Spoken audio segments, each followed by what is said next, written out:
Hello mga ka-VA at mga ka-idol, thanks for watching my videos.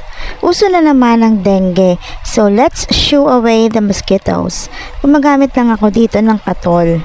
Nilalagay ko sa katol holder ang mosquito coil para hindi makalat sa sahig ang abo nito. Nasa comment box ang Shopee link kung saan ko ito nabili. May cute doll stickers ako para sa plaka ng motor. Pero nagdadalawang isip ako na idikit sa plaka kasi baka tanggalin lang ng mga batang hamog. Kaya naisipan ko na lang na idikit siya sa scented candle holder. Ayan, ang cute nilang tingnan.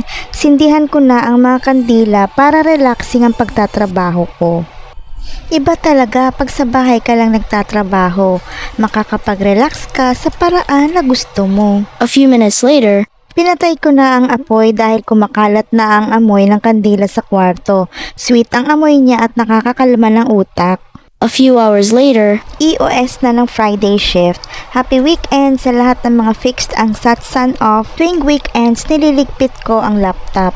Syempre, rest day ni Inday. Magpapahinga rin ng laptop. O siya at weekend mode na ang first son. Hanggang sa muli, thank you for watching!